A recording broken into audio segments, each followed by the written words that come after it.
प्रिय बच्चों, कक्षा 10 की ऑनलाइन पढ़ाई में हम पहले दिन समांतर श्रेणी को पढ़ाए थे। 2 दिन उसका वीडियो बनाकर अपलोड कर चुके हैं, लेकिन कोविड-19 के कारण कक्षा 10 के 30% कोर्स को निकाल दिया गया है, जिसमें समांतर श्रेणी को भी हटा दिया गया है। तो अब हमें पता नहीं था, जैसे हमको इसकी सूचना मिली हम उस चैप्टर को रोक दे रहे हैं। फिर आगे वाला चैप्टर जो भी आप लोग के सिलेबस में है, जिसका एग्जाम में प्रश्न पूछे जा सकते हैं, उन चैप्टरों को हम पढ़ा रहे हैं। तो आज हम आपके चैप्टर त्रिकोणमिति को शुरू करते हैं। त्रिकोणमिति का परिचय में देखते हैं कि हम त्रिकोणमिति क्या है। इसके पिछली कक्षाओं में आप पढ़ नहीं चुके हैं। हम मुख्यतः समकोण त्रिभुज को जानते हैं। समकोण त्रिभुज क्या है? समकोण त्रिभुज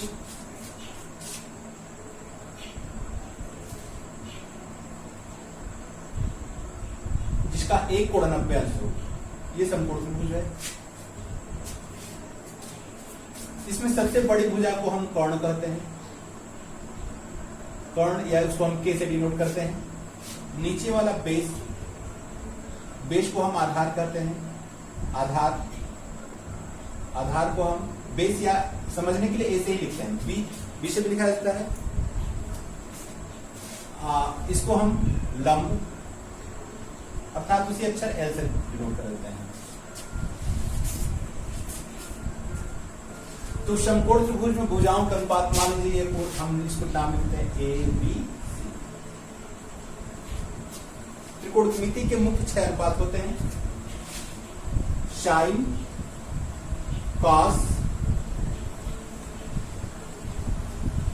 sign, cos, tan, cot, sec और काशिक। शायद पिछली कक्षाओं में इसका जिक्र आप लोग सुना हो, तो आप हम जान लेते हैं। अब ये होता है कि साइन थीटा इक्वल टू लंब बटा कर्ण, कॉस थीटा इक्वल टू आधार बटा कर्ण होता है, टेन थीटा बराबर लंब बटा आधार, कॉट थीटा बराबर आधार बटा लंब, सेक थीटा बराबर कर्ण बटा आधार और कासेक थीटा बराबर कर्ण बटा लंब होता है। इसको हम इस तरह भी समझते हैं,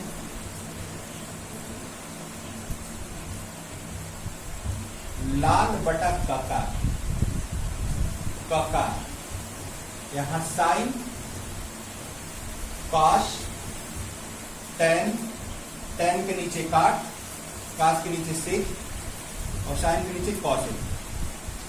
साइन को पढ़ते हैं तो ऊपर से नीचे लंब बटा कर्ण, जो यहां पर लिखा हुआ है लंब बटा कर्ण। कास को पढ़ते हैं तो आधार, एक बार आधार कर्ण, आधार बटा कर्ण। टेन को पढ़ते हैं तो लंब बटा आधार। और काट, टेन और काट उल्टा होते हैं, तो जब इसको पढ़ेंगे तो ऊपर से पढ़ेंगे आधार बटा लंब, तो काट बराबर आधार बटा लंब। सेक को इधर नीचे वाले से पढ़ते हैं तो ये ऐसे क्रम में पढ़ते हैं, कर्ण बटा आधार और ये कर्ण बटा लंब। साइन और कासेक एक दूसरे के उल्टे होते हैं, व्युत्क्रम होते हैं। यह लंब बटा कर्ण, उसी को उल्टा कर्ण बटा लंब है। कास और सेक एक दूसरे के व्युत्क्रम होते हैं। यह आधार बटा कर्ण है तो एक कर्ण बटा आधार है। टेन और काट एक दूसरे के व्युत्क्रम होते हैं। ये लंब बटा आधार है तो आधार बटा लंब है। इन्हीं मुख्य कोण क्षेत्र को त्रिकोणमिति अनुपात करते हैं। साइन थीटा, ये साइन क्या है? त्रिकोणमिति अनुपात है। और इसके आगे वाला जो ये क्या है? थीटा। इसको हम कोण कहते हैं। इसके स्थान पर ए भी हो सकता है, अल्फा भी हो सकता है, बीटा भी हो सकता है। जैसे साइन ए, तो साइन त्रिकोणमिति अनुपात है। ए क्या है? कोण है। इसके स्थान पर बी भी हो सकता है, सी भी हो सकता है, अल्फा बीटा गामा भी हो सकता है। वो कैसे प्रयोग होता है उसको हम देखते हैं। तो ये हमारा प्रमुख सूत्र है, इसको आप लोग नोट कर लेंगे। उसके बाद हम चैप्टर पर चलते हैं।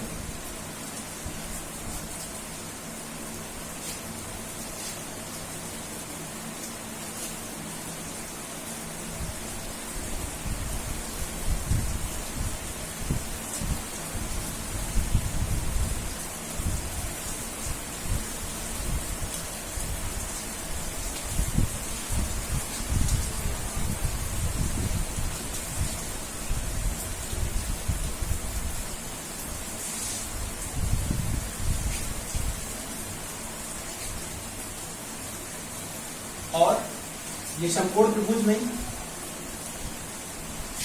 ए बी सी,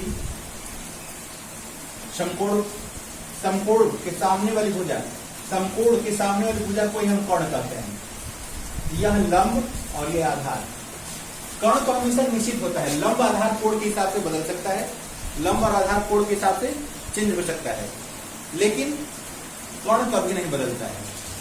और सूत्र हम आप लोगों के पीछे बता चुके हैं कि साइन थीटा इक्वल टू लंब बटा कर्ण, कॉस थीटा इक्वल टू आधार बटा कर्ण, टेन थीटा बराबर लंब बटा आधार। और तीन तो इसी के व्युत्क्रम होते हैं।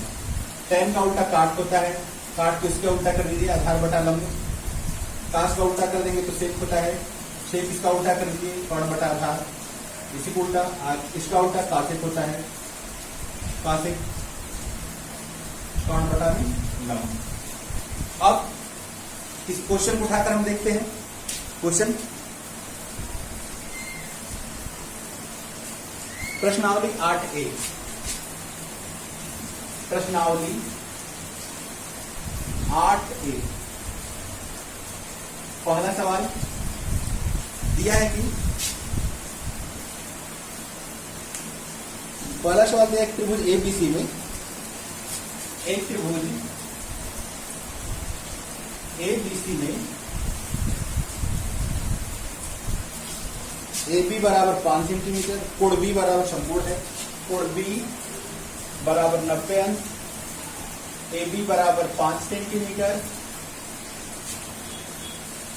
और बीसी बराबर 12 सेंटीमीटर, बीसी बराबर 12 सेंटीमीटर। तो कहा है कि साइन ए कॉस ए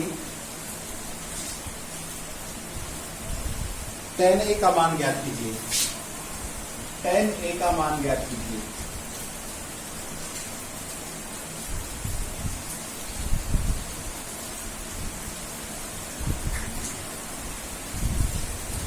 देखते हैं, पहले हम चित्र बना लेते हैं समकोण त्रिभुज।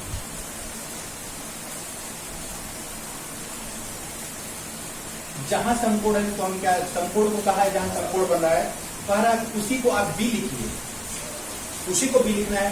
ए और सी कहीं पर लिखा सकता है, ए को हम यहां लिखें चाहे यहां लिखें, सी को यहां लिखें चाहे यहां लिखें। तो ए यहां पर लिखिए सी पर। ए बी कितना दिया है 5 सेंटीमीटर, इसकी लंबाई दिया है 5 सेंटीमीटर। बीसी, बीसी माने लिए 12 सेंटीमीटर दिया है। तो हमें आधार मालूम है और लंब मालूम है, कर्ण निकालना है। इसके लिए फार्मूला भी आप लोग नोट कर सकते हैं कि कर्ण का वर्ग जो भुजा नहीं मालूम है, कर्ण बराबर लंब का वर्ग प्लस आधार का वर्ग, पाइथागोरस थ्योरम से होता है, पाइथागोरस प्रमेय से। या आधार का वर्ग बराबर कर्ण का वर्ग माइनस लंब का वर्ग, या लंब मालूम नहीं है तो कर्ण का वर्ग माइनस आधार का वर्ग। जो भुजा नहीं मालूम है उसके लिए फार्मूला। तो ये हमारा आधार मालूम है, ये लंब मालूम है, लंब 5 है, और ये कर्ण पहले निकालना है। समकोण के सामने भुजा कर्ण, तो पहले हम सूत्र लगाते हैं कि कर्ण का वर्ग बराबर लंब का वर्ग प्लस आधार का वर्ग।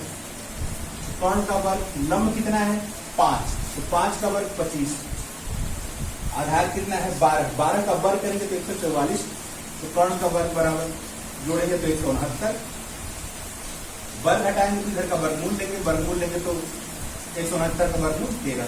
अर्थात हमें तीसरी भुजा पता नहीं थी, तो पता हो गया 13 कर्ण। तो कर्ण बराबर 13 सेंटीमीटर पता नहीं था, लेकिन हम क्वेश्चन में हल कर लिए। कर्ण कभी नहीं बदलता है, लंब आधार कभी लंब ये कोण ये भी हो सकता है, आधार ये भी हो सकता है, लेकिन कर्ण हमेशा परिवर्तित नहीं होता, वो निश्चित स्थिर होता है।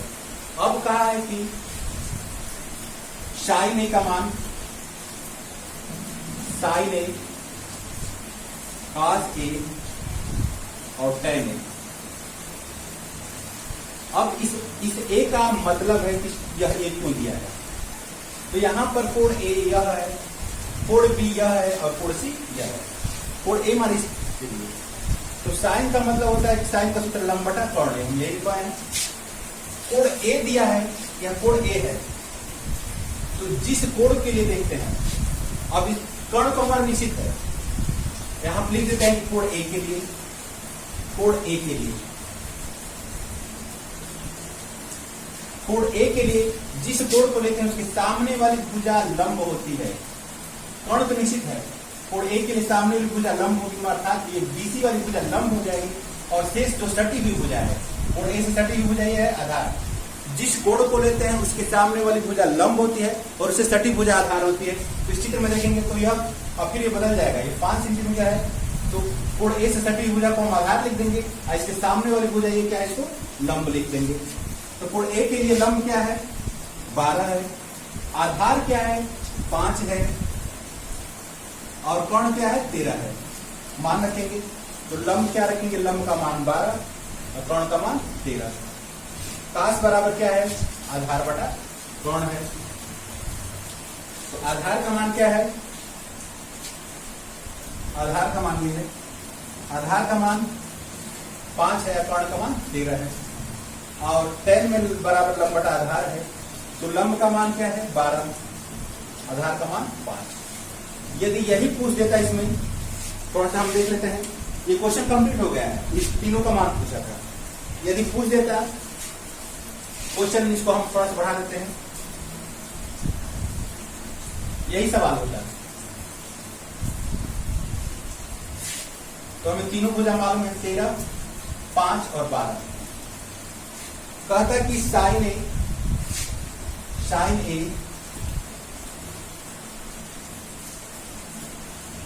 tan बी सेक ए और कासेक बी का मान ज्ञात कीजिए। तो सूत्र तो वही होता है कि साइन बराबर लंब बटा कोण, यह tan बराबर लंब बटा आधार और ये सेक बराबर कोण बटा आधार और कासेक और कोण बटा लंब।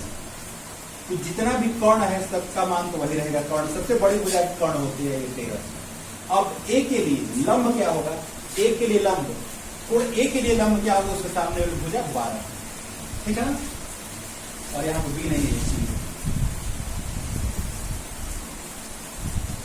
कोण ए, या तो कोण ये दे ही दिया है 90, इसको नहीं पूछेगा, या तो इसको पूछेगा, इसको या तो साइन ए पूछ सकता है, चाहे साइन सी पूछ सकता है। तो ए के लिए लंब क्या होगा, 12। अब tan सी लंब बटा आधार, सी के लिए लंब क्या होगा, इस सी के लिए कहा है, यहाँ पर tan सी कहा है, tan सी के लिए इसके सामने वाली भुजा लंब होगी, ये वाला भुजा लंब और ये वाला आधार। तो लंब क्या हो जाएगा 5 और आधार क्या हो जाएगा 12। ये सीधा समझते हैं, जिस कोण के लिए कहेगा उसके सामने वाली भुजा लंब और सटी हुई भुजा आधार। इसके सी के साथ सटी हुई भुजा है, लंब नहीं सटा है, तो सटी हुई भुजा आधार और सामने वाला लंब। कासेक की, अब ए के लिए कोण तो निश्चित होता है, कोण कोई बदलता नहीं दे रहा है। और ए के लिए आधार क्या होगा, ए के लिए आधार, ए से सटी हुई भुजा क्या है, यह है आधार 5 हो जाएगा। बस ध्यान रखते हैं कि जिस कोण को कहता है उसके सामने वाली भुजा लंब होगी और उसकी सटी हुई भुजा आधार होगी। तो हमको आधार से जो सटी हुई भुजा क्या है, आधार 5। कासेक सी, कोण तो निश्चित है, कोण 13 और सी के लिए आधार क्या होगा, इस सी के लिए आधार क्या होगा, जो सटी हुई भुजा होगा, सामने वाली भुजा तो लंब होगी, तो 12। ये हमारा आंसर हो जाएगा। तो ये क्वेश्चन पहला हो गया। अब हम इसी टाइप का एक क्वेश्चन और बता देते हैं।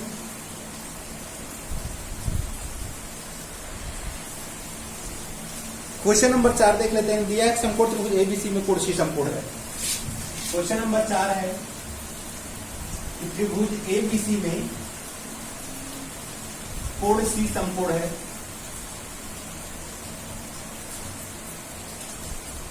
फिर कहा है कि AB 26 है, AB का मान 26 दिया है, AC 10 दिया है, BC 24 सेंटीमीटर है। AC 10 और BC 24 सेंटीमीटर है, सेंटीमीटर सीएम। तो कहा है कि साइन बी, tan बी और cos ए का मान ज्ञात कीजिए। तो कहा है कि तो साइन बी, tan बी और cos ए का मान ज्ञात कीजिए, ये मान ज्ञात कीजिए। ये क्वेश्चन हो गया। थोड़ा सा चित्र बना लेते हैं, हम देखते हैं। चित्र इधर बना ले, चाहे इधर बना ले, उससे कोई अंतर नहीं। कहा कि सी समकोण है, तो जहां समकोण बन रहा है ये, यहां पर सी लिखेंगे और दो बिंदु ए बी बच गया तो उसको कहीं लिख सकते हैं, ए यहां पर लिख दिया जाए चाहे यहां पर, और दूसरा जो बचा है बी कहीं पर। सी निश्चित होना चाहिए, सी समकोण है तो समकोण पर ही लिखा जाएगा, बाकी ए बी को हम कहीं लिख सकते हैं। उसमें देखिए ए बी कितना है 26 दिया है, ए बी 26 दिया है तो ए बी 26 हो गया। बीसी कितना दिया है 24 दिया है, और एसी 10 दिया है, ए बी कितना दिया है, ए बी ये वाला 26 दिया है, और एसी माने ये 10 दिया है, और पीसी ये 24 दिया है। अब पूछा है साइन बी का मान, साइन बी का साइन बी बराबर लंबटा कर्ण। तो कर्ण तो हमें एकदम निश्चित है कि सबसे बड़ी भुजा 26 ही होगी, तो कर्ण का मान 26 हो गया। अब बी के लिए पूछा है इस कोण बी के लिए लंब क्या होगा, तो इस कोण के लिए लंब इसके सामने वाली भुजा, इसके सामने वाली भुजा ये आएगी 10, इसके सामने वाली भुजा क्या होगी 10। अब tan भी पूछा है, tan भी, तो tan का सूत्र क्या है कि लंब बटा आधार। अब कोण बी के लिए लंब क्या होगा, सामने वाली भुजा 10 और सटी हुई भुजा क्या होगा आधार। यह तो निश्चित कोण रहेगा, ये कभी नहीं बदलेगा। तो बी के लिए लंब क्या होगा 10 और आधार ये सटी हुई भुजा 24। इसको घटा के हम 5/12 भी कर सकते हैं, इसको घटा के 5/13 भी कर सकते हैं। और फिर पूछा है कास ए। अब यहां पर कोण बदल गया ए के लिए, तो कास का सूत्र क्या है आधार बटा कर्ण। तो कर्ण तो हमारा निश्चित है 26। अब ए के लिए आधार क्या होगा, इस ए के लिए आधार माने सटी हुई भुजा, तो क्या होगा 10। सटी हुई भुजा क्या है 10 है ना, यह तो निश्चित है कि 26 है। ये क्या कोण ए के लिए सटी हुई भुजा क्या है 10, इसको कटा के 5/13। तो हमारा ये तीनों मान पूछा था, तीनों मान आ गया। तो इस टाइप के जितने क्वेश्चन है आप लोग इसको हल कीजिएगा। बाकी यदि क्वेश्चन नहीं आता है तो उसको अगले दिन अगले चैप्टर में बताएंगे। आप लोग व्हाट्सएप या कमेंट बॉक्स में पूछ लीजिएगा, उसको हम बताएंगे। जब तक स्थिति समान नहीं होती तब तक हम ऑनलाइन कक्षाओं के माध्यम से अध्ययन करते रहेंगे। अपने को बचाएंगे, अपने परिवार को बचाएंगे। इस महामारी में बच के रहना है और अध्ययन भी करना है, तो ऑनलाइन क्लास के माध्यम से हम अध्ययन करते रहेंगे। जब स्थिति ठीक होगी तो आप लोग को सूचना दी जाएगी। तब तक आप लोग पढ़ते रहिए। फिर अगले दिन मिलते हैं अगले क्लास में। तब तक के लिए धन्यवाद।